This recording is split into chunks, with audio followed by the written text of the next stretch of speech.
So today I wanted to share my large Fisheng brand leaderboard.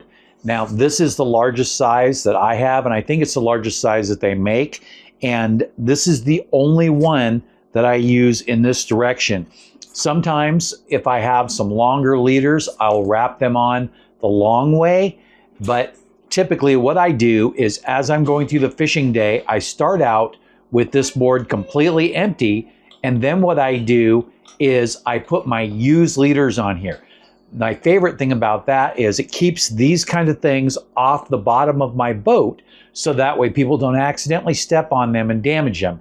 You can see here how neat they are and how organized they are. I'm gonna unwrap this one really quick and show you exactly what I'm talking about here.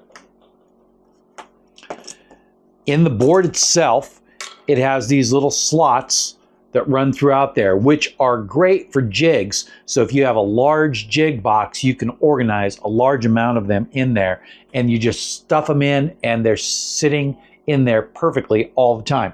Now what I like to do is I will take my rig and I will go every other slot here, and I will punch in one of these just like this.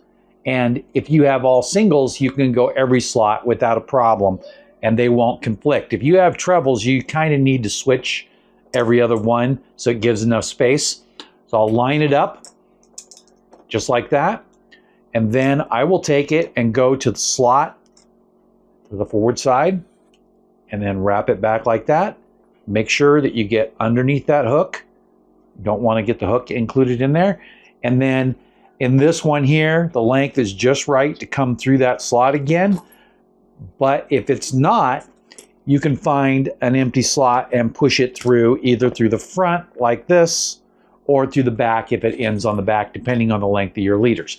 Again, I like to use this one as a place to store my used gear throughout the fishing day, and then I can just toss this up underneath the front by the seat or underneath the dashboard, so that way nobody steps on it. And then at the end of the day, when I get home, I can rinse this stuff off in the sink and then decide whether or not it's reusable or not. Another thing that I really like about this board is if you're going to do custom cuts or modifications, the large board is definitely the way to go, because for the square inch, it is definitely the best value. And if you wanted to cut just a little bit off the edge or do a custom square cut, like if you had a tray that had a square fitting, or if you wanted to put in something into your tackle box, a divider or container of some sort, this would be the one to use. So check this out. If you do, I think you'll be happy. I'm really happy with them. I use them all the time.